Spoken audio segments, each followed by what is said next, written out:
Ma'am start. Okay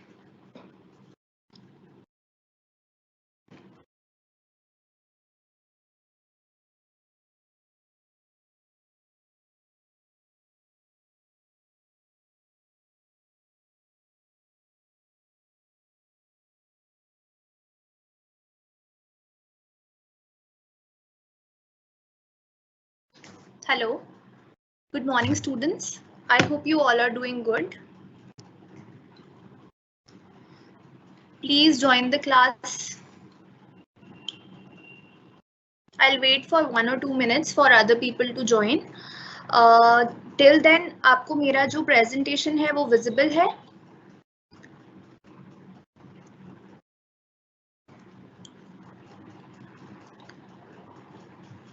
Is my presentation visible to you all? Good morning, Simran.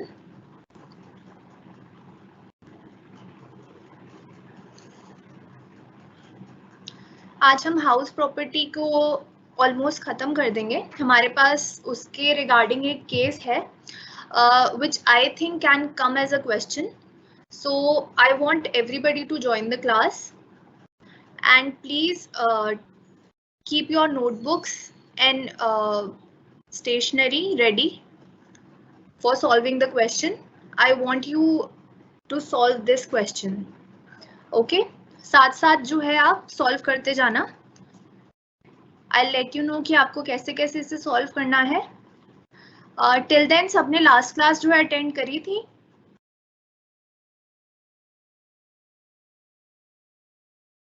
Good morning Prince. Good morning Kusum. Good morning Manindra. आप सबने last class attend करी थी ना? मैंने presentation भी share कर दी थी ग्रुप पे. आज की क्लास इम्पॉर्टेंट है तो please let your friends know कि क्लास ज्वाइन कर लें वो टाइम से. और अपना नोटबुक्स और पेन्स जो है अपने साथ रखिए please. We have a big question and I think कि ऐसा क्वेश्चन आ सकता है. ठीक है. Good morning Deepanshu. Okay Simran. So अभी थोड़ा लास्ट क्लास का रिवाइज कर लेते हैं because the question is related to the last class. जो हमने लास्ट क्लास में टॉपिक्स डिस्कस करे थे, we were discussing about income from house property. Okay, I hope कि आपने थोड़ा रिविजन किया होगा क्लास के बाद.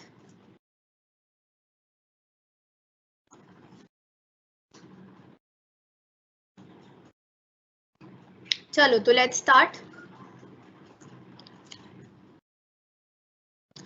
तो लास्ट क्लास में हमने डिस्कस किया था कि इनकम फ्रॉम हाउस प्रॉपर्टी हम कैसे कैलकुलेट करते हैं. Right. Income from house property calculate करने के लिए हमें सबसे पहले क्या चाहिए होता है? Gross annual value. ये पीछे आपको चार्ट में दिख रहा होगा कि इसमें सबसे ऊपर क्या लिखा हुआ है? Gross annual value which is also known as GAV. ठीक है. उसमें से हम माइनस करते हैं म्युनिसिपल टैक्सेस जो कि हमें क्वेश्चन में प्रोवाइडेड होते हैं. ओके, सबसे पहले क्या करना है? ग्रॉस एनुअल वैल्यू को जो है कैलकुलेट करना है. ठीक है. उसको कैलकुलेट करना भी हमने सीखा था कि ग्रॉस एनुअल वैल्यू हम कैसे कैलकुलेट करते हैं. Then we have to reduce municipal taxes from GAV. Right. उसके बाद आगे देखो, जब हम GAV में से म्युनिसिपल टैक्सेस माइनस करेंगे तो हमारे पास कौन सी वैल्यू आ जाएगी? Net annual value. ठीक है. इसके रिगार्डिंग हमने लास्ट क्लास में एक छोटा सा क्वेश्चन किया था लास्ट में. उसके बाद जो नेट एनुअल वैल्यू आती है उसमें से कुछ डिडक्शंस माइनस होती हैं अंडर सेक्शन 24. ठीक है. तो पहली डिडक्शन होती है under section 24A which is flat 30% of NAV. ठीक है. जो हमारा NAV का ऊपर अमाउंट आया उसका 30%. Then deduction under section 24B. 24B के डिडक्शन जो है हमने डिटेल में डिस्कस करी थी. 24B की डिडक्शन सेल्फ ऑक्यूपाइड और लेट आउट घर के लिए दोनों के लिए अलग अलग होती है. आई होप आपने लास्ट क्लास में नोट्स बनाए हैं, आपने PPT रिवाइज करी है because this is important. 24B की डिडक्शन इज इम्पोर्टेंट. A में कुछ नहीं करना है. A में NAV का 30% करना है डायरेक्ट. B में जो है आपको ध्यान रखना है कि सेल्फ ऑक्यूपाइड प्रॉपर्टी है या फिर लेट आउट प्रॉपर्टी है। और इन डिडक्शंस को रिड्यूस करने के बाद हमारे पास फाइनली क्या आ जाता है, इनकम फ्रॉम हाउस प्रॉपर्टी। ठीक है, so this was how to compute income from house property. ठीक है, इसके बाद जो हमारी इंपॉर्टेंट चीज थी दैट इज कि ग्रॉस एनुअल वैल्यू जो है, gross annual value in case of self occupied property. Self occupied property क्या होती है, जिसमें हम खुद रहते हैं, हमारी फैमिली रहती है। ठीक है, we have occupied this property for self use. ठीक है, that is a self occupied property. तो GAV in case of self occupied property is always nil. ठीक है, जीएवी जो है सेल्फ ऑक्यूपाइड प्रॉपर्टी की जीरो होती है, निल होती है। ठीक है, ग्रॉस एनुअल वैल्यू हम नहीं निकालते हैं सेल्फ ऑक्यूपाइड प्रॉपर्टी की। ठीक है, क्लियर है। आज हमने क्लासिफिकेशन ऑफ हाउस प्रॉपर्टी पढ़ा था। हाउस प्रॉपर्टी होती है सेल्फ ऑक्यूपाइड, लेट आउट हो सकती है, deem to be let out हो सकती है।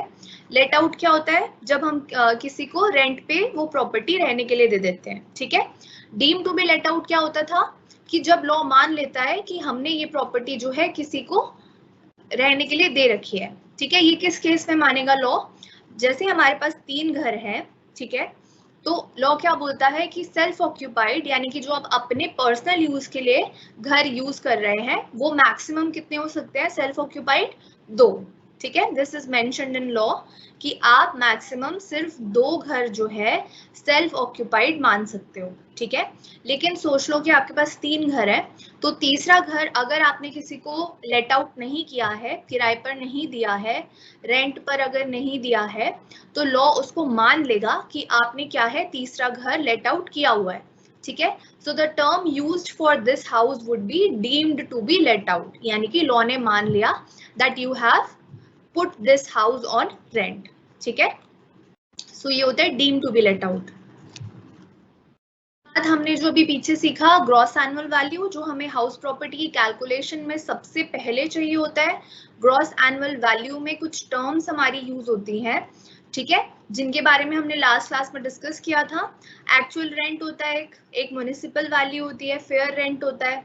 ठीक है, स्टैंडर्ड रेंट होता है और एक्सपेक्टेड रेंट होता है। ठीक है, ये आप पढ़ लेना, लास्ट क्लास की पीपीटी जो है अवेलेबल है ग्रुप में। तो जीएवी कैसे कैलकुलेट करना है हमें, पहली बात जीएवी सेल्फ ऑक्यूपाइड घर के केस में निल होता है, 0।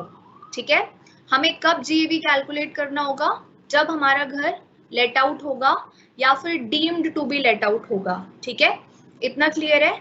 GAV in case of self occupied property is always 0।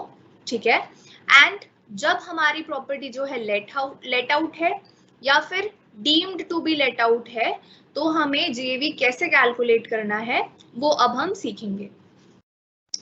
सो सबसे पहले क्या करना होता है, first step is municipal value versus fair rent whichever is higher. तो हमें ये सारी टर्म्स जो है क्वेश्चन में गिवन होंगी। ठीक है, अभी हम करेंगे इससे रिलेटेड क्वेश्चन तो आपको समझ आएगा। तो जीएवी हमें कैसे कैलकुलेट करना है, पहला स्टेप क्या है, municipal value versus fair rent. ठीक है, क्वेश्चन में गिवन होगा कि municipal value of the house is this much, fair rent is this much, standard rent is this much. ठीक है, प्लीज कैलकुलेट जीएवी। ठीक है, तो कैसे निकालेंगे, सबसे पहले म्युनिसिपल वैल्यू और फेयर रेंट को कंपेयर करेंगे। ठीक है, उन दोनों में से जो हायर अमाउंट होगा उसको लेंगे। ठीक है, फिर इस हायर अमाउंट को कंपेयर करेंगे हम स्टैंडर्ड रेंट से। ठीक है, the higher amount between the fair rent and municipal value would be compared to standard rent. Okay, standard rent से कंपेयर करने के बाद हम इन दोनों में से देखेंगे छोटा अमाउंट कौन सा है। ठीक है, इस अमाउंट को हम नाम दे देंगे expected rent. Now expected rent in the end would be compared to actual rent. ठीक है, ये सब टर्म्स जो है हमने पीछे जो है पिछली लास्ट क्लास में डिस्कस करी थी कि म्युनिसिपल वैल्यू क्या होता है, फेयर रेंट क्या होता है, एक्चुअल रेंट क्या होता है। ठीक है, तो ये हमने लास्ट क्लास में डिस्कस कर लिया था, so I am not repeating it. But आपको जो है इसका प्रोसीजर याद रखना है कि सबसे पहले municipal value would be compare to fair rent, उन दोनों में से जो हायर है you have to take that. ठीक है, फिर higher value would be compare to standard rent, इन दोनों में से जो लोअर है that would be known as expected rent. In the end, expected rent would be compared to actual rent.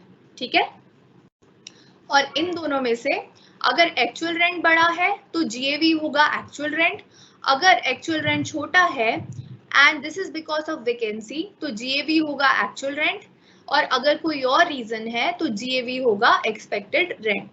ठीक है, so this was all discussed in the last class. GAV कैसे निकालना है, क्यों सीख रहे हैं, क्योंकि इनकम फ्रॉम हाउस प्रॉपर्टी में सबसे ऊपर जो हमें उसको कैलकुलेट करने के लिए चाहिए that is gross annual value. ठीक है, and gross annual value in the case of self occupied property is always nil.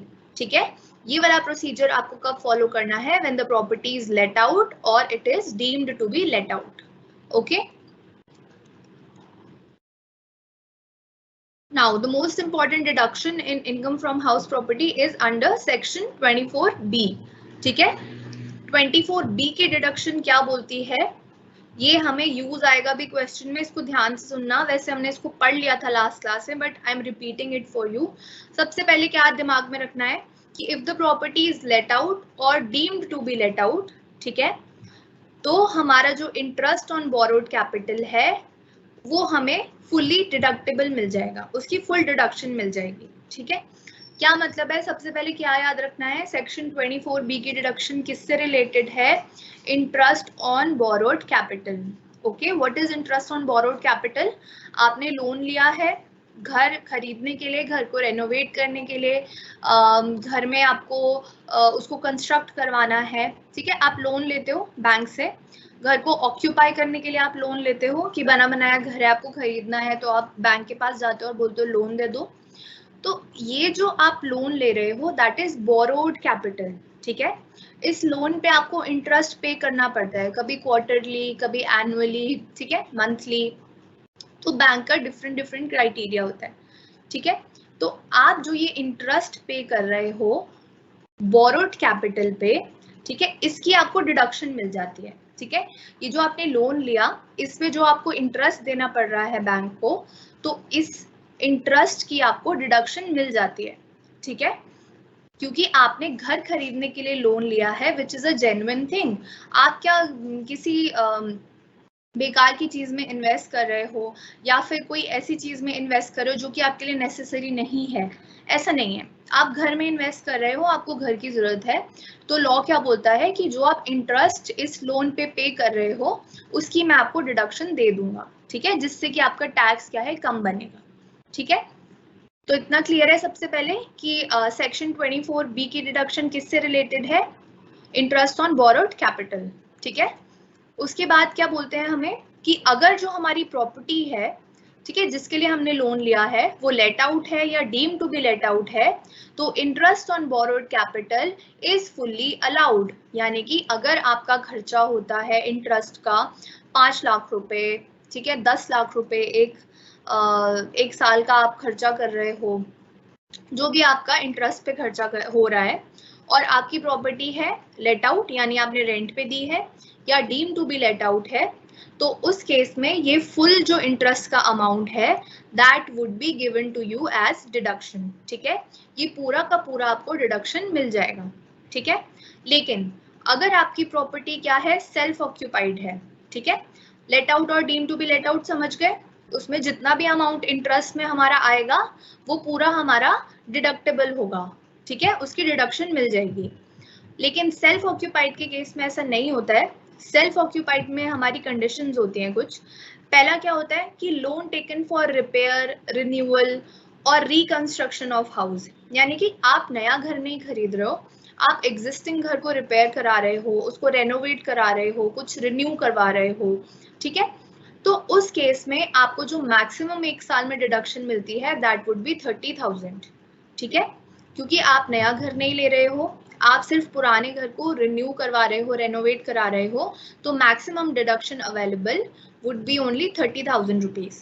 ठीक है, नेक्स्ट केस क्या आता है हमारे सेल्फ ऑक्यूपाइड के under, loan taken for construction और acquisition of house property. Now the second case is कि आप अपना खुद का घर खरीद रहे हो, नया घर खरीद रहे हो, या उसकी कंस्ट्रक्शन के लिए आपने लोन लिया, आपके पास जमीन थी, आप उस पर घर बना रहे हो, कंस्ट्रक्ट करना चाह रहे हो, तो उसके लिए जो आपने लोन लिया है उसमें आपको मैक्सिमम डिडक्शन मिलती है 2 लाख रुपए की इफ 2 कंडीशंस आर सेटिस्फाइड। पहली बात क्या है, loan is taken after 1 April 1999, यानी कि लोन आपने लिया है 1 अप्रैल 1999 के बाद। और सेकंड कंडीशन क्या है कि acquisition should be completed in 5 years, यानी कि जो आप घर बना रहे थे या जो आप घर खरीदना चाह रहे थे उसमें आप मूव कर जाओ विद इन 5 इयर्स। ठीक है, ऐसा नहीं है कि आप 10 साल तक घर ही बना रहे हो, तो ऐसे में आपको डिडक्शन उसके बाद 5 साल के बाद नहीं मिलेगी। ठीक है, तो ये क्या बोलते हैं कि 5 साल में अगर आप मूव कर जाओगे तो आपको उसकी डिडक्शन मिल जाएगी। ठीक है, उसके आगे की नहीं मिलेगी। क्लियर है? तो अगर आपकी ये दोनों कंडीशन सेटिस्फाई होती हैं, पहले क्या है कि लोन आपने लिया है 1 अप्रैल 1999 के बाद। ठीक है, लोन इसके बाद लिया है। सेकेंड कंडीशन क्या है कि आप इस घर में मूव कर जाते हो विद इन 5 इयर्स। ठीक है, नेक्स्ट कमिंग 5 इयर्स, तो आपको कितने की डिडक्शन मिल जाएगी? मैक्सिमम 2 लाख रुपए की। ठीक है, ये याद रखना है कि सेल्फ ऑक्यूपाइड के केस में maximum deduction under section 24B is only 2 lakh rupees. ठीक है, इससे ज्यादा की डिडक्शन नहीं मिलेगी। क्लियर है? और अगर इसमें से आपकी कोई भी कंडीशन जो है सेटिस्फाई नहीं होती है, फॉर एग्जाम्पल कि आपने लोन ले लिया था 1 अप्रैल 1998 को, ठीक है, तो पहली कंडीशन सेटिस्फाई नहीं हुई, तो इस केस में जब आपकी कंडीशन सेटिस्फाई नहीं होती है तो maximum deduction to you would be allowed for only ₹30,000। ठीक है, अगर आपकी ये कंडीशंस फुलफिल नहीं होती हैं तो आपको मैक्सिमम डिडक्शन सिर्फ 30,000 की मिलती है। ठीक है, या फिर उससे कम अमाउंट अगर आपका स्पेंड होता है तो उतनी मिलेगी। ठीक है, whichever is less. So I hope this chart is clear to you कि अंडर सेक्शन 24B क्या क्या डिडक्शन है सेल्फ ऑक्यूपाइड और लेट आउट के केस में, कैसे कैसे ये डिफर करती हैं।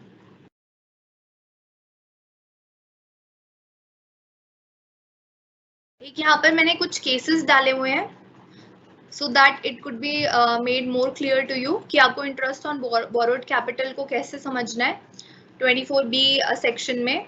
सबसे पहले देखो यहाँ पे क्या लिखा है, नेचर ऑफ प्रॉपर्टी, लोन कब लिया है हमने, पर्पस ऑफ लोन क्या है और आपको मैक्सिमम डिडक्शन कितनी मिलेगी। ठीक है, तो पहला केस देखो, सेल्फ ऑक्यूपाइड घर है हमारा। ठीक है, लोन हमने लिया है आफ्टर 1 अप्रैल 1999। ठीक है, पर्पस क्या है हमारा लोन लेने का, कंस्ट्रक्शन और परचेज ऑफ हाउस। ठीक है, तो हमें मैक्सिमम डिडक्शन कितनी मिल जाएगी, 2 लाख रुपए। क्लियर हो रहा है? पहला केस क्या चल रहा है क्लास में, क्लियर हो रहा है सबको कि अगर हमने लोन लिया है सेल्फ ऑक्यूपाइड प्रॉपर्टी के लिए, ठीक है, कब लिया है, ऑन और आफ्टर 1 अप्रैल 1999, किस लिए लिया है, कंस्ट्रक्शन और परचेज ऑफ हाउस प्रॉपर्टी। ठीक है, तो मैक्सिमम डिडक्शन मिलेगी 2 लाख रुपए की for interest on borrowed capital. Second case है हमारा सेल्फ ऑक्यूपाइड प्रॉपर्टी है, लोन हमने लिया ऑन और आफ्टर 1 अप्रैल 1999, किस लिए लिया था, for repair of the house property. अब देखो यहाँ पे रिपेयर के लिए लोन लिया है तो मैक्सिमम कितनी डिडक्शन मिलेगी, अगर रिपेयर के लिए हम लोन लेते हैं, बोलो please right it in the Q&A box कि कितनी डिडक्शन मिलेगी अगर हम रिपेयर के लिए लोन ले रहे हैं, मैक्सिमम कितनी डिडक्शन अलाउड है हमें सेल्फ ऑक्यूपाइड के केस में।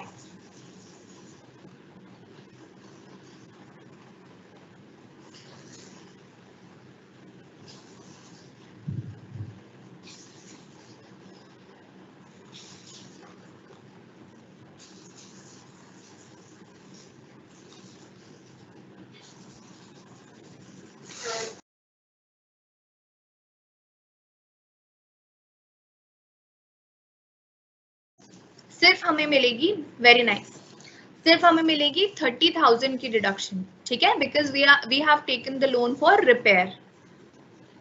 Very good Muskan, very good Simran, very good Prince. ठीक है, आप लोग सुन रहे हैं।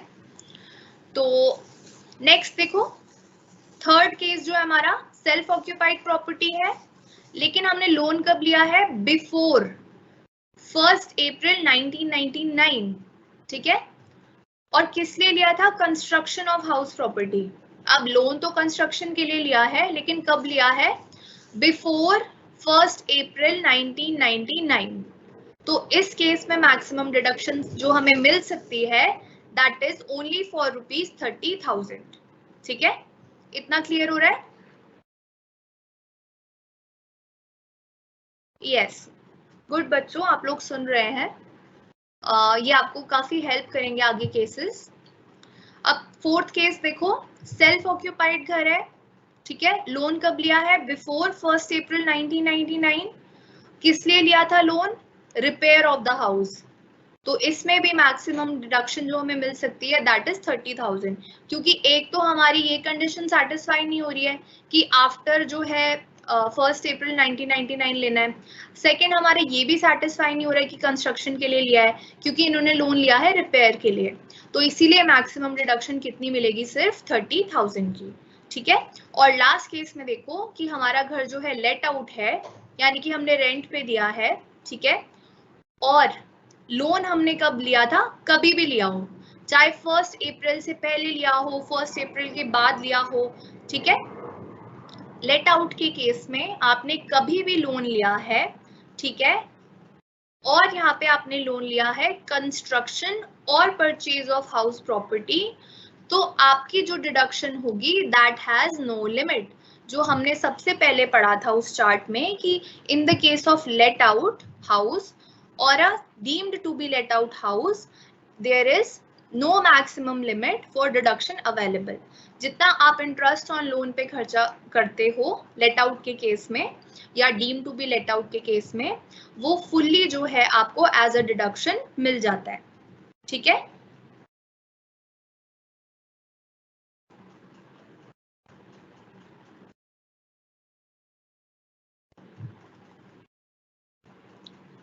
चलो अब हम अपने क्वेश्चन पे आ जाते हैं। तो ये चार्ट आपको क्लियर हो गया है?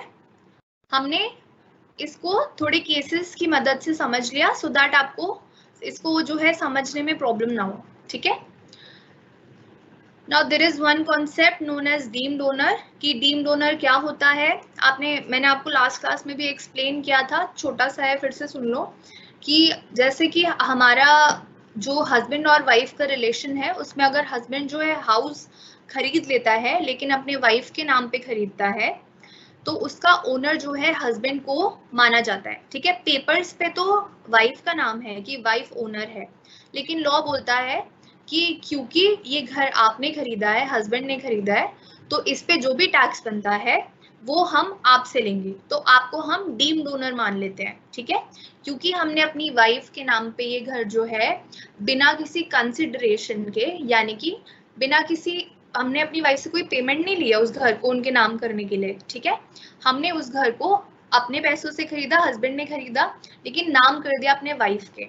ठीक है, सो इस केस में लॉ हस्बैंड को डीम्ड ओनर मान लेता है कि इसके ओनर आप भी हो, क्योंकि पेमेंट आपने की है, आपने अपनी वाइफ से कोई पैसा नहीं लिया है ये घर उनके नाम करने के लिए, परचेज आपने ही किया है, तो आप इसके डीम्ड ओनर हो, तो इस पे जो टैक्स बनेगा वो डीम्ड ओनर भरेगा।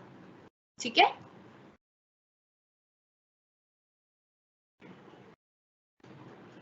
हाँ जी, जितना इंटरेस्ट लेट आउट के केस में बनेगा सारा डिडक्ट हो जाएगा, सारी की सारी डिडक्शन मिल जाएगी। ठीक है, सो डीम्ड ओनर हो गया हमारा क्लियर, ये सेक्शन 27 में आता है। अब देखो, अब अपनी कॉपीज निकाल लो, नोटबुक्स और पेन्स अपने निकाल लो फटाफट, और हम अब स्टार्ट कर रहे हैं अपना हाउस प्रॉपर्टी का केस। ठीक है, टैक्स प्लानिंग का केस। टैक्स प्लानिंग कैसे करनी है हमें इन the case of house property. So this is the question. यहाँ पे हमें क्या क्या चीजें दी गई हैं? सबसे पहले हमें बोला गया है कि हमारे पास कितने घर हैं? 4 घर। ऊपर देखो पर्टिकुलर्स के साइड में house 1, house 2, house 3, house 4। So a person is having 4 houses. ठीक है, उनको हमने नाम दे दिया house 1, house 2, house 3, house 4। Okay, इसके बाद आप देखो नीचे पर्टिकुलर्स में सारी वैल्यूज हमें गिवन है, म्युनिसिपल वैल्यू है, फेयर रेंट है, स्टैंडर्ड रेंट है, तो ये हमारी जीएवी की कैलकुलेशन में यूज होंगी, राइट? इसके बाद म्युनिसिपल टैक्सेस पेड हमें बताया गया है, इंटरेस्ट ऑन कैपिटल बोरोड कितना है, कितना हमने भरा है, फिर डेट ऑफ लोन टेकन बताई गई है और नेचर बताया गया है कि ये प्रॉपर्टीज क्या है, सेल्फ ऑक्यूपाइड है या लेट आउट है। सो मैं आपको रिक्वेस्ट करूंगी कि if you are using your laptop for studying, आप अपने फोन से इस क्वेश्चन की जो है फोटो क्लिक कर लो, ठीक है, क्योंकि फिर आपको सॉल्व करने में थोड़ा इजी होगा। जब क्वेश्चन आपके साइड में होगा या सामने होगा ऐसे, तो आपको सॉल्व करने में इजी होगा, क्योंकि अभी मैं स्लाइड चेंज कर दूंगी तो आपको ये क्वेश्चन जो है आपके लिए डिसअपीयर हो जाएगा, ठीक है। तो आप क्या करो, इसका एक फोटो क्लिक कर लो क्वेश्चन का, सो दैट आप इसको सॉल्व कर पाओ easily.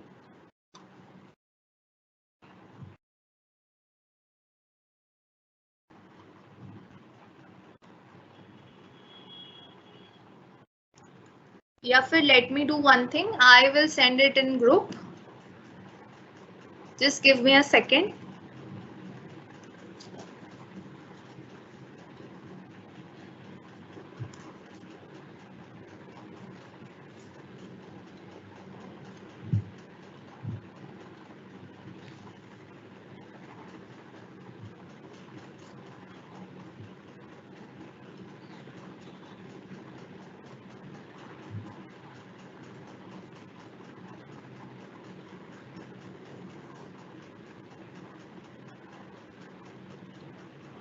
Okay, so I have shared this question in the group with you.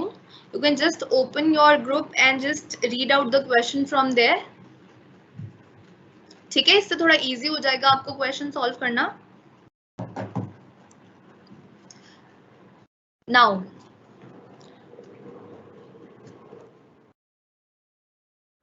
देखो, ये क्वेश्चन हम क्यों कर रहे हैं, पहली बात तो ये समझो, टैक्स प्लानिंग हमें हाउस प्रॉपर्टी के केस में कैसे करनी है, कैसे कर सकते हैं हम। पहली बात तो ये कि लॉ ने क्या बोला कि मैक्सिमम जो आपके पास सेल्फ ऑक्यूपाइड घर है वो कितने हो सकते हैं, सिर्फ और सिर्फ 2, ठीक है। अगर आप सेल्फ ऑक्यूपाइड घर हैं आपके पास 4, तो उसमें से जो सेल्फ ऑक्यूपाइड माने जाएंगे लॉ की आईज में, लॉ की आंखों में, दैट वुड बी ओनली 2, ठीक है। सिर्फ 2 घर जो हैं हम सेल्फ ऑक्यूपाइड मान सकते हैं, बाकी अगर हमने रेंट पर नहीं दिए हैं तो those would be considered as deemed to be let out, ठीक है। बट लॉ ने क्या किया, आपको चॉइस दे दी है कि आप कोई भी 4 में से कोई भी घर जो है, 2 घर सेल्फ ऑक्यूपाइड मान लो। इसमें हम आपके ऊपर कोई रूल नहीं लगा रहे कि जिस घर की वैल्यू 1 करोड़ है या जिस घर की वैल्यू 4 करोड़ है आप उनको ही सेल्फ ऑक्यूपाइड मानो, या कोई उससे ज्यादा वैल्यू वाला है उसको सेल्फ ऑक्यूपाइड मानो, या कम वैल्यू वाले को मानो। उसमें आपके ऊपर कोई भी रूल जो है नहीं लगा है। आपको जो है लॉ ने फ्री करा हुआ है कि आप अपने जितने भी, अगर आपके पास 3 घर हैं तो उनमें से कोई भी 2 घर सेल्फ ऑक्यूपाइड मान सकते हो। अगर आपके पास 4 घर हैं तो उसमें से कोई भी 2 घर आप सेल्फ ऑक्यूपाइड मान सकते हो, ठीक है। अगर आपके पास 2 ही घर हैं तो वो दोनों तो सेल्फ ऑक्यूपाइड हो ही जाएंगे, ठीक है, उसमें कोई कंफ्यूजन नहीं होना चाहिए। लेकिन अगर आपके पास 2 से ज्यादा घर हैं, ठीक है, तो आप क्या है, मैक्सिमम कितने घर सेल्फ ऑक्यूपाइड मान सकते हो, सिर्फ 2, ठीक है।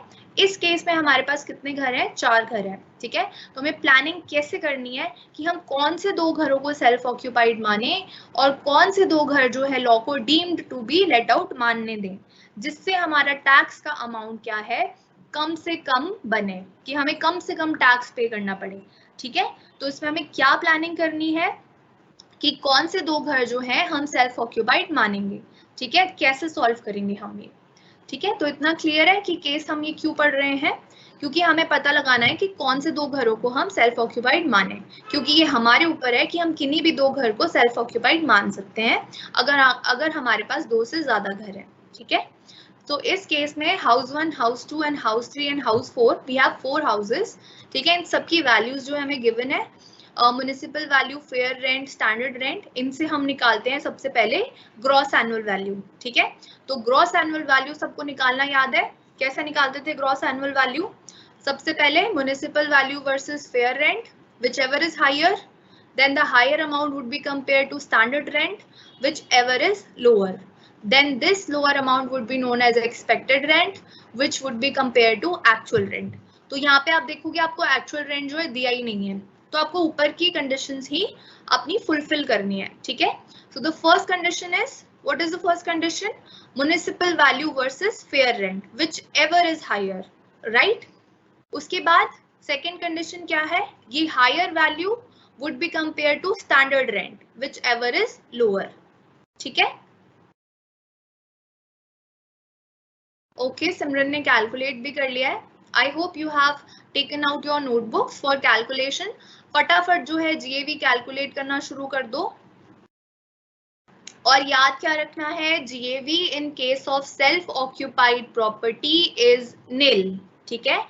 And GAV in case of let out and deemed to be let out is to be calculated by the method that we are discussing here. ठीक है?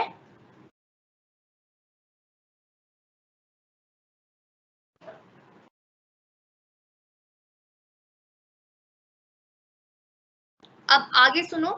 अब इस क्वेश्चन को हमें बिगिन कैसे करना है? ये सब पर्टिकुलर सब समझ आ गया क्या करना है? लेट आउट के केस में GAV निकालनी पड़ेगी, ठीक है, बट सेल्फ ऑक्यूपाइड के केस में GAV 0 होगी. ठीक है, तो सबसे पहले हमें क्या करना है? Step 1 is to consider all houses to be self occupied. ठीक है, हमने सबसे पहले क्या करना है? ये सारे घरों को हमने मान लिया कि सारे क्या है? सेल्फ ऑक्यूपाइड है. ठीक है, तो इनकम फ्रॉम हाउस प्रॉपर्टी कितनी बन रही है हमारी हर घर के केस में? सो सबसे पहले हम ले लेते हैं हाउस नंबर 1.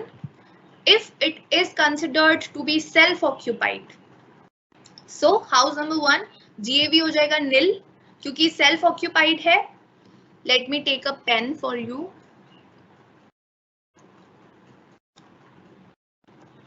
या सो हमने क्या मान लिया? Self occupied. सबसे पहले हमें सारे घरों को सेल्फ ऑक्यूपाइड मानना है. ठीक है, सेल्फ ऑक्यूपाइड के केस में अब हमें निकालनी है सबकी क्या निकालनी है? Income from house property. ठीक है, क्वेश्चन ले लिया आप लोगों ने, है ना? अब सारे घरों को स्टेप 1 क्या है? सेल्फ ऑक्यूपाइड मानना और उनका income from house property calculate करना. ठीक है, अब देखो income from house property in case of house 1 when it is self occupied कैसे निकलेगी? GAV is nil. ठीक है, क्योंकि सेल्फ ऑक्यूपाइड के केस में GAV nil होती है. ठीक है, म्युनिसिपल टैक्स nil होता है इस केस में, तो NAV भी हमारी nil आती है. ठीक है, फिर उसके बाद हमारी लगती है deduction under section 24A which is 30% of NAV. लेकिन NAV क्या है? हमारा ऑलरेडी नील है, तो 30% ऑफ नील इज नील. ठीक है, तो डिडक्शन अंडर सेक्शन 24A नील आ गई. लेकिन डिडक्शन अंडर सेक्शन 24B जो है हम या तो मैक्सिमम मान सकते हैं 30,000. ठीक है, अगर लोन वोन की बात हुई हो तो इसमें देखो लोन कब लिया हमने? प्रायर टू 1 अप्रैल 1999, यानी हमने 1 अप्रैल 1999 से पहले लोन लिया था, तो मैक्सिमम डिडक्शन कितनी मिल सकती है? 30,000. ठीक है, बट हमने इंटरेस्ट कितना भरा है? सिर्फ 11,060. तो मैक्सिमम डिडक्शन कितनी मिल जाएगी? जितना हमने पैसा भरा हो या फिर जितनी मैक्सिमम अलाउएबल हो उनमें से जो कम होती है. ठीक है, तो हमने पैसा भरा है कितना इंटरेस्ट का? 11,060. ठीक है, तो ये NAV में से माइनस होता है इसलिए माइनस मैंने इसमें ब्रैकेट लगाया है. तो income from house property in the case of house 1 when it is self occupied would be negative of 11,060. Clear है यहाँ पे इनकम फ्रॉम हाउस प्रॉपर्टी कैसे कैलकुलेट हो रही है? Is this clear to you all? Please let me know. House 2 का calculate करो फटाफट. हाउस 2 अगर सेल्फ ऑक्यूपाइड है, फिर हाउस 3 सेल्फ ऑक्यूपाइड है, हाउस 4 सेल्फ ऑक्यूपाइड है, इन सब की income from house property calculate करो जल्दी जल्दी और मुझे बताओ अमाउंट कितना आ रहा है. ये स्लाइड जो है आई एम नॉट चेंजिंग, इसकी रेफरेंस लेकर फटाफट हाउस 2, हाउस 3, हाउस 4 की income from house property calculate करो if they are considered self occupied. ठीक है, सिमरन बोल रही है कि सेकंड आ रहा है 75,900. क्या बाकी सब लोगों का यही आ रहा है?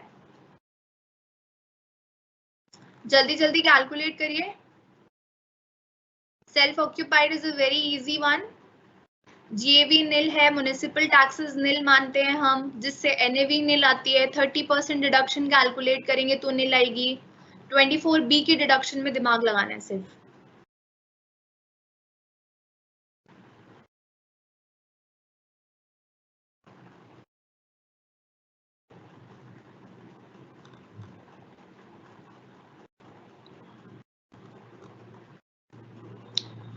जल्दी करिए। House 2, house 3, house 4 if they are self occupied, what is the income from house property from them? फटाफट कैलकुलेट करो, मुझे बताओ।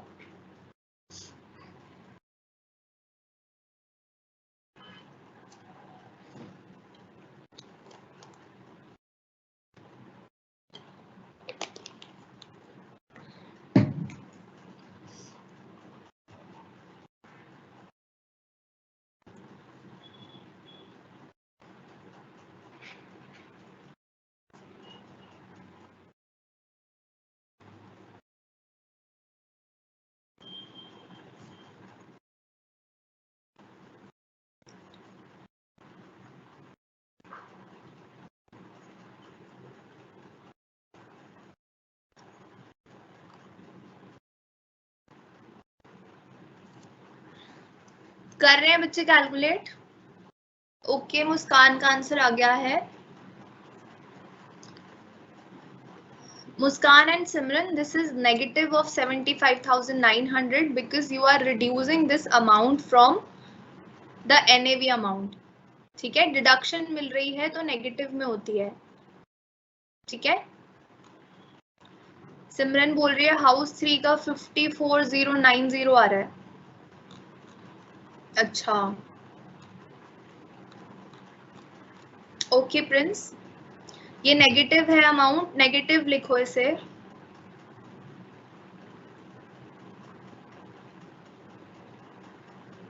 हाँ वही, इसको ठीक करो सिमरन। हाउस 3 का कितना आएगा?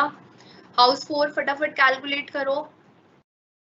किसी को प्रॉब्लम हो रही है तो प्लीज रिप्लाई कि मैम मुझे नहीं आ रहा है समझ, I can explain you again. अभी टाइम है हमारे पास क्लास में। देखो ये कैलकुलेशन बहुत इजी है, इसमें कोई ज्यादा आपको हार्ड एंड फास्ट रूल्स नहीं लगाने हैं। जीएवी कैलकुलेट हो रही है और उससे income from house property calculate हो रही है। अगर किसी को नहीं समझ में आ रहा है तो please write down in the Q&A box, I will repeat it for you. क्योंकि चुपचाप बैठे रहने से कोई फायदा नहीं है। अगर क्वेश्चन समझ में नहीं आएगा तो क्लास में आने का कोई फायदा हुआ नहीं ना फिर। And where is Deepika? Deepika है क्लास में?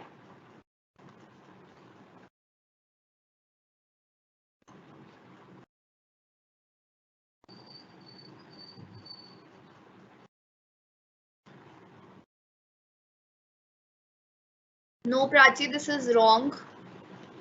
हाँ प्रिंस ठीक करे। हाउस 4 का ये क्या 3000 क्यों लिखा है?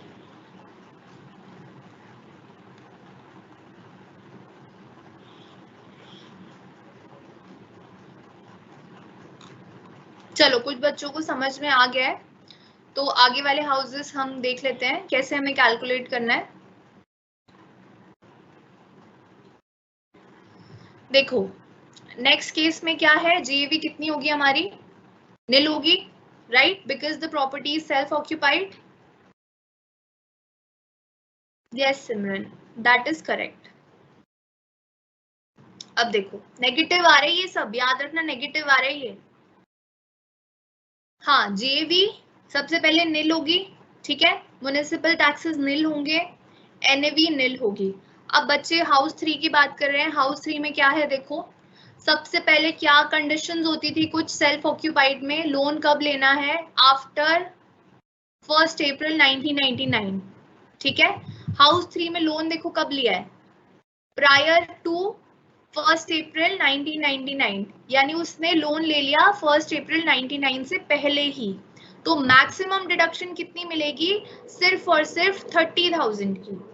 ठीक है, 30,000 की डिडक्शन मिलेगी, ना कि 54,090 की। क्लियर है? समझ में आ रहा है? यहाँ पे जो हम डिडक्शन अंडर सेक्शन 24B लिखते हैं, यहाँ पे हमें हाउस 3 में मैक्सिमम जो है वो मिलेगी सिर्फ और सिर्फ 30,000 की।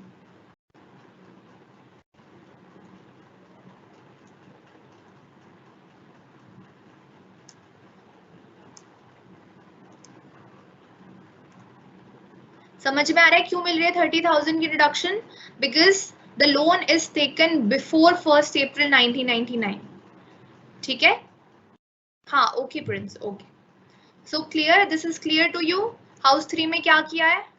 हाउस 4 में देखो क्या है, the loan is taken prior to 1 April 1999। इसमें भी हमने 1 अप्रैल 1999 से पहले लोन लिया था। तो हाउस 4 में क्या है, एनएवी पहले जीएवी निल है, म्युनिसिपल टैक्सेस निल, एनएवी निल, ठीक है, 30% डिडक्शन निल, बचा हुआ सेक्शन 24B की डिडक्शन। देखो यहाँ पे कितना अमाउंट है इंटरेस्ट का, 85,300, but this is a self occupied property, so हमें कंडीशन चेक करनी है। देखो लोन कब लिया है, प्रायर टू 1 अप्रैल 1999, यानी 1 अप्रैल 1999 से पहले लोन लिया है, तो maximum deduction allowed in case of self occupied house would B 30,000 only. इसलिए जो हमारा हाउस 4 है उसकी इनकम फ्रॉम हाउस प्रॉपर्टी क्या आएगी, नेगेटिव ऑफ 30,000। ठीक है, प्राची भी आगे करेंगे, आपको स्टेप 1 समझ में आ गया कि सेल्फ ऑक्यूपाइड मानना है पहले सबको, income from house property calculate करनी है। ठीक है, अब हम मूव करते हैं स्टेप 2 पे। स्टेप 1 क्लियर है सबको, सारे घरों को सेल्फ ऑक्यूपाइड मान के income from house property calculate कर लेना है, ऐसे करके टेबल बना के लिख लेना है। ठीक है, self occupied houses, income from house property कितनी कितनी आ गई हमारी, फर्स्ट की आई है 11,060 नेगेटिव, सेकेंड है 75,900 negative, third is 30,000 negative and fourth is 30,000 negative. Clear है ये हमने कैसे कैलकुलेट करे हैं, income from house property in case of self occupied houses. ठीक है, now we come to step 2। Step 2 क्या है हमारा, देखो इधर, now we have to assume कि जो हमारे सारे घर हैं those are deemed to be let out.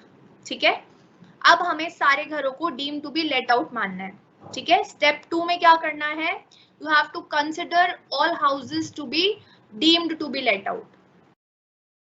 Okay Simran, now we will come to step 2 which is all houses are to be considered deemed to be let out and we have to calculate income from house property for them. ठीक है, तो पहले वाले पे आ जाते हैं, house 1। यहाँ देखो जीएवी निकालो पहले, जीएवी कितनी है हाउस 1 की, in case of deem to be let out, यहाँ पे सेल्फ ऑक्यूपाइड नहीं मान रहे हैं। स्टेप 2 में सारे घरों को deemed to be let out मानना है और income from house property calculate करनी है। ठीक है, तो स्टेप 2 में हाउस 1 पर आ जाओ, house 1 deem to be let out. ठीक है, तो इसमें कैलकुलेट करो जीएवी। यहाँ देखो municipal value 30,000, fair rent 40,000, whichever is higher, which is higher, 40,000 is higher, right? Now this higher value would be compared to standard rent. Standard rent और higher value में whichever is lower. So which is lower, 37,000. ठीक है, ये हमारा expected rent हो गया, आगे कोई एक्चुअल रेंट नहीं गिवन है, so this is our final GAV. ठीक है, in case of deem to be let out house 1 GAV कितना आ गया हमारा, 37,000। Is it clear, GAV in case of deem to be let out property. अच्छा है, सिमरन ने फटाफट इनकम भी निकाल ली हाउस प्रॉपर्टी 1 की। ठीक है, तो बाकी बच्चों को जीएवी का क्या बोलते हैं, क्लियर हो गया। 37,000 कहाँ से आया, यहाँ देखो क्वेश्चन में सबसे पहले म्युनिसिपल वैल्यू को कंपेयर करना है फेयर रेंट से, whichever is higher that is 40,000. Now this higher value is to be compared with standard rent और इन दोनों में से whichever is lower. So the lower one is 37,000. ठीक है, इसके बाद हमें एक्चुअल रेंट से कंपेयर करना होता है but actual rent is not given, so this is our final GAV which is 37,000. ठीक है, रिड्यूस म्युनिसिपल टैक्सेस गिवन है क्वेश्चन में, 3,000 है म्युनिसिपल टैक्सेस, राइट, यहाँ पे कर दिया हमने माइनस। एनएवी कितना आ गया 34,000। नाउ 24A की डिडक्शन देंगे सबसे पहले, दैट इज 30% ऑफ एनएवी। ठीक है, 30% ऑफ एनएवी आ गया हमारा 10,200। बचा हुआ अमाउंट आ गया। अब 24B की डिडक्शन देंगे। अब यहां देखो 24B की deduction in case of let out या deem to be let out, जितना भी इंटरेस्ट बनेगा सारा जो है डिडक्शन मिल जाएगा। ठीक है, यहाँ पे कितना इंटरेस्ट बन रहा है हमारा 11,060, पूरे की डिडक्शन मिल जाएगी। बचा हुआ अमाउंट आ गया हमारे पास 12,740. This is our income from house property in case of house 1 when it is referred to as deemed to be let out house. ठीक है, अब इसी तरीके से house 2, house 3, house 4 deem to be let out मान के income from house property calculate करेंगे हम।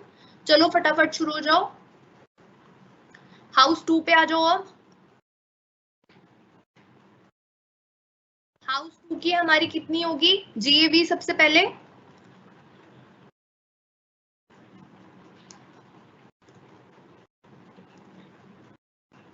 70,000 यानी municipal value versus fair rent, whichever is higher. So whichever is higher is 70,000. Now this higher value would be compared to standard rent, whichever is lower. So the lower one is 70,000. So GAV in case of second house, if it is deemed to be let out, is rupees 70,000. ठीक है,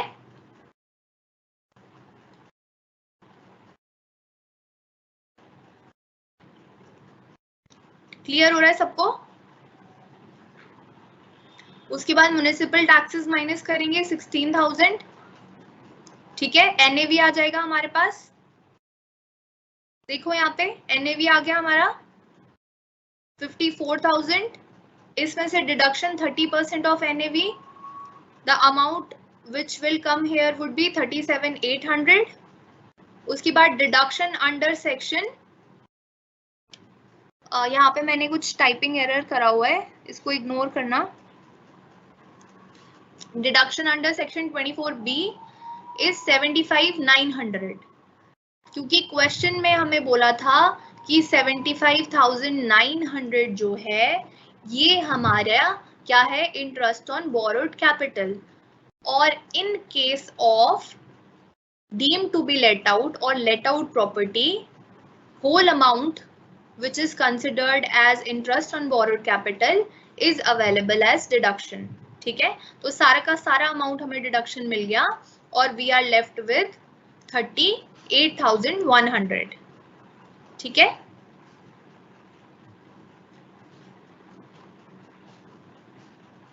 हाँ 38,100 होगा second का। Clear हो रहा है सबको कैसे कैलकुलेट करना है? ठीक है, आगे आ जाते हैं हम।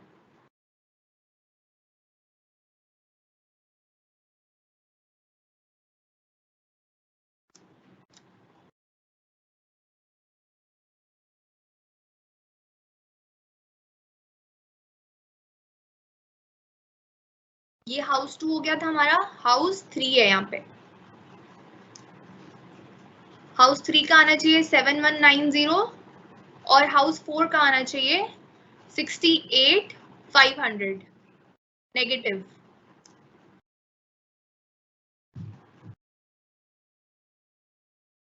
Yes, Prachi, very good. It is 7,190 for house 3 in negative. ठीक है, this is a negative figure.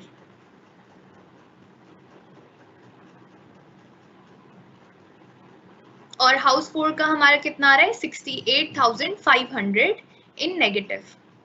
Clear है ये क्यों हो रहा है? क्योंकि जितना इंटरेस्ट हमारा बन रहा है लोन के ऊपर वो हमें फुल्ली यहाँ पे डिडक्शन उसकी मिल जाएगी, इससे हम सारा का सारा amount in case of deem to be let out minus कर रहे हैं। ठीक है, दिव्यांशु एनएवी कैलकुलेट होगा, सबसे पहले जीएवी कैलकुलेट करना होता है। जीएवी कैलकुलेट करना आ गया? बताओ पहले जीएवी कैसे कैलकुलेट होता है, आ गया आपको कैलकुलेट करना?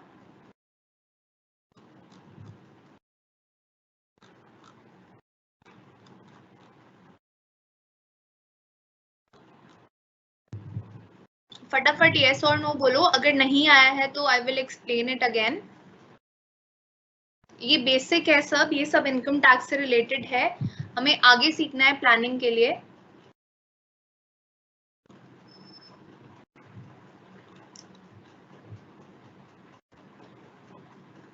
नहीं Prachi, debt is not considered.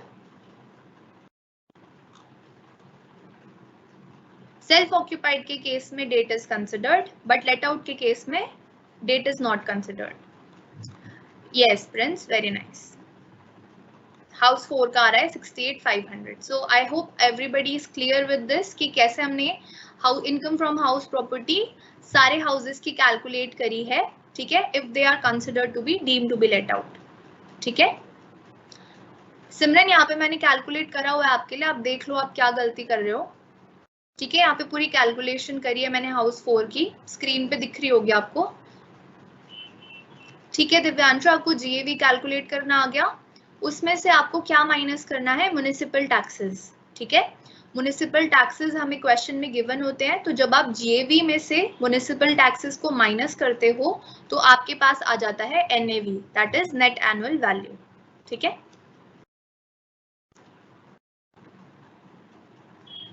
Okay so अब हम आगे मूव करते हैं, we are left with a very little time, हमें ये क्वेश्चन जो है कंप्लीट करना है।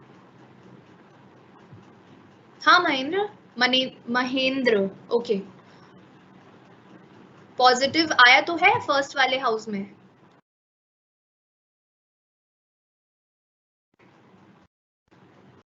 हाँ दिव्यांशु, ऐसे हम जीएवी कैलकुलेट कर लेंगे, जीएवी में से म्युनिसिपल टैक्सेस माइनस कर देंगे और जो अमाउंट बचेगा that would be net annual value.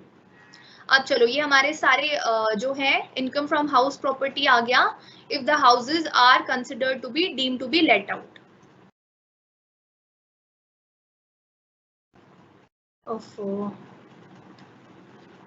ठीक है, deem to be let out मान के इनकम फ्रॉम हाउस प्रॉपर्टी ये सारा आ गया हमारा। तो फर्स्ट केस में देखो पॉजिटिव आया है हाउस 1 का, हाउस 2 का नेगेटिव है, हाउस 3 का भी नेगेटिव है और हाउस 4 का भी नेगेटिव है। ठीक है,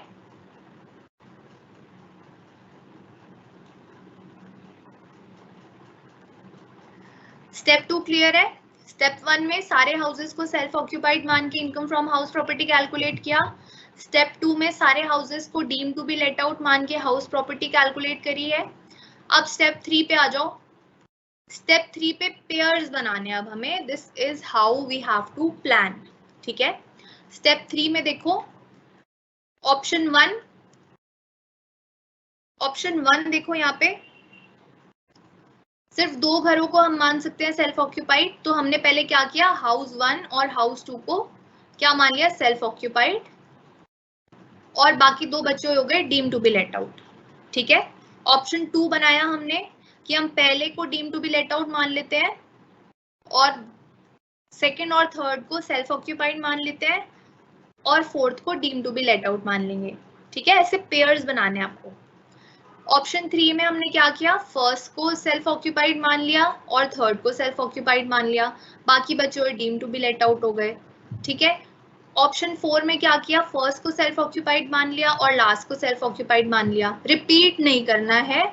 ठीक है, ऐसे आपको पेयर्स बनाने हैं कि आपके पास 4 में से 2 घर जो है सेल्फ ऑक्यूपाइड हो जाए। ठीक है, तो मैक्सिमम जो यहाँ पे बन सकते हैं 2006 ऑप्शंस। ठीक है, अब देखो यहाँ पे ऑप्शन 5 में हमने और फोर्थ को मान लिया सेल्फ ऑक्यूपाइड, बाकी बचे हुए क्या हो गए हमारे पास, deem to be let out. Option 6 में लास्ट के 2 को हमने सेल्फ ऑक्यूपाइड मान लिया और बचे हुए 2 क्या हो गए, deem to be let out. ठीक है,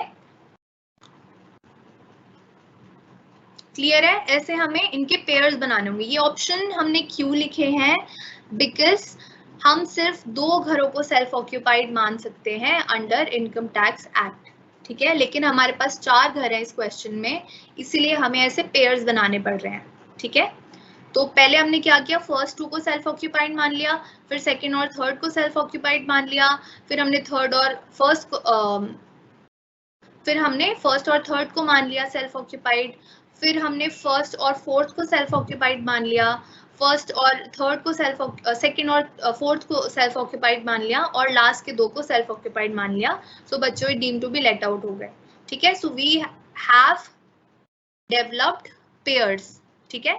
मैक्सिमम इतने ही बन सकते हैं, इससे ज्यादा नहीं बन सकते हैं. ठीक है. अब ये हमने क्यों माना है, देखो पहले की कैलकुलेशन हमने क्यों करी थी, देखो यहाँ पे यूज होगी इनकम फ्रॉम हाउस प्रॉपर्टी का अमाउंट यहाँ पे पुट कर दो. अब फर्स्ट केस में सेल्फ ऑक्यूपाइड माना है पहले घर को और सेकंड घर को. सेल्फ ऑक्यूपाइड के केस में हाउस 1 की वैल्यू कितनी थी, सेल्फ ऑक्यूपाइड के केस में हाउस 1 की वैल्यू थी 11,060. ठीक है. और हाउस 2 की वैल्यू थी सेल्फ ऑक्यूपाइड के केस में 75,900. ठीक है. तो हमने इसको यहाँ पे पुट कर दिया, self occupied values are put here. बाकी दोनों को हमने deem to be let out माना है. तो deem to be let out value in case of house 3 is 7190 and in case of house 4 is 68,500. तो उनको हमने यहाँ पे पुट कर दिया, फिर इनको हमने कैलकुलेट कर दिया तो हमारा नेगेटिव ऑफ अमाउंट 1,62,650 आ गया. ठीक है. हमने पेयर्स बनाए, फिर इसमें हमने वैल्यूज पुट करी जो हमने आगे कैलकुलेट करी थी. ठीक है. इतना क्लियर हो रहा है सबको.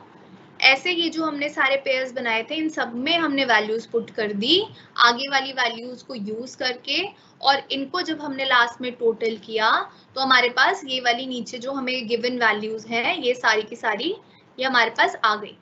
ठीक है. तो इसमें देखो मैक्सिमम वैल्यू किसकी आ रही है, हाउस ऑप्शन 1 की. ऑप्शन 1 क्या था, जब हमने फर्स्ट दो घरों को सेल्फ ऑक्यूपाइड माना था और लास्ट दो घरों को deem to be let out माना था, तो हमारी वैल्यू निकल के आ रही थी इसकी 1,62,650 which is the maximum of all. ठीक है. तो आप खुद यहाँ पे थोड़ा थिंक करो कि आपका नेगेटिव का अमाउंट आ रहा है 1,62,650, राइट. तो इनकम फ्रॉम हाउस प्रॉपर्टी हमारी नेगेटिव आ रही है. ठीक है. अगर ये नेगेटिव आ रही है तो क्या आपको इस पे टैक्स देना होगा, नेगेटिव इनकम पे आप टैक्स कैसे दोगे जब आपके पास इनकम ही नहीं बन रही है. ठीक है. समझ में आ रहा है. तो मैक्सिमम अमाउंट जो नेगेटिव में आ रहा है that is 1,62,650 which is coming out from option 1. तो इस ऑप्शन को हम कंसिडर करेंगे.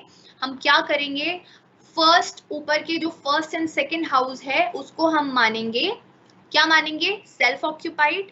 नीचे के दो हाउसेस को हम मानेंगे deem to be let out. इस केस में हमारी मैक्सिमम टैक्स सेविंग होगी क्योंकि यहाँ पर हमारी मैक्सिमम अमाउंट नेगेटिव में आ रही है.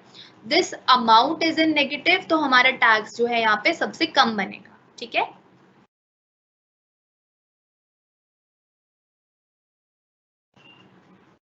ठीक है. क्लियर हो रहा है सबको क्या किया है मैंने. ये जो है प्रेजेंटेशन में आपके साथ शेयर कर दूंगी.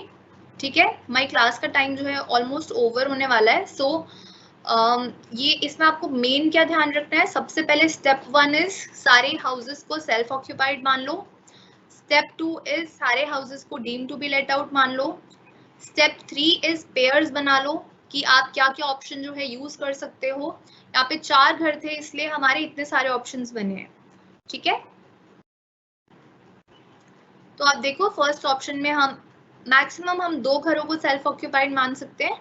हमने पहले ऊपर के दो को मान लिया, फिर सेकंड और थर्ड को मान लिया, फिर आप जो है थर्ड और फोर्थ को मान लो, फिर फोर्थ और फर्स्ट को मान लो. तो ऐसे ऐसे करके आप ऑप्शन बना लो. ठीक है. उसके बाद इसमें वैल्यूज पुट कर दो, ऐड कर दो. देखो सबसे ज्यादा अमाउंट जो है नेगेटिव में किस में आ रहा है, ऑप्शन 1 में आ रहा है. तो उसमें जो है हमें मैक्सिमम डिडक्शन अवेलेबल होगी क्योंकि हमारी इनकम क्या है, नेगेटिव में आ रही है. ठीक है. टोटल इनकम मान लो कि आपकी जो इनकम है आप सैलरी से भी कमा रहे हो, आप profit and gain from business and profession भी कमा रहे हो, और आप हाउस प्रॉपर्टी से भी कमा रहे हो. ठीक है. तो इमेजिन करो कि आपकी टोटल इनकम जो है बाकी के दो हेड से 10 लाख रुपए बन रही है. ठीक है. लेकिन इनकम फ्रॉम हाउस प्रॉपर्टी क्योंकि आपकी 1,65,000 what ever is the amount is वो नेगेटिव में आ रही है, तो बाकी इनकम में से ये जो नेगेटिव अमाउंट है ये माइनस हो जाएगा, राइट. तो जितना ज्यादा आप उठाओगे उतना ज्यादा उसमें से माइनस होगा, उतनी टोटल इनकम आपकी कम बनेगी और उतना ही टैक्स आपको कम देना पड़ेगा। ठीक है, तो इस केस में द बेस्ट ऑप्शन इज, जहां पर आपकी इनकम नेगेटिव में सबसे ज्यादा बन रही है, वो आपके लिए बेस्ट ऑप्शन है। तो बेस्ट ऑप्शन क्या है? ऊपर के 2 घरों को सेल्फ ऑक्यूपाइड मानना और बाकी के 2 घरों को, नीचे जो है थर्ड एंड फोर्थ, उनको deem to be let out मानना। इस केस में आपका टैक्स जो है आपको सबसे कम बनेगा और ये हो गई हमारी टैक्स प्लानिंग। ठीक है, in case of house property. ठीक है, so we are done with this question now. I share the presentation with you. अब हम मिलेंगे कल इन द नेक्स्ट क्लास। इस क्वेश्चन को जो है आप रिवाइज कर लेना और इससे मिलता जुलता क्वेश्चन आप मेरे पास नहीं है और तो आप खुद अपना क्वेश्चन बना के प्रैक्टिस कर सकते हो। Now you are grown up children, मेरे पास ऐसा कोई क्वेश्चन अभी और नहीं है। सो मैं आपको रिक्वेस्ट करूंगी या तो आप इसको प्रैक्टिस कर लो या इसके जैसा और क्वेश्चन आप खुद एक बार क्रिएट करके प्रैक्टिस कर लेना।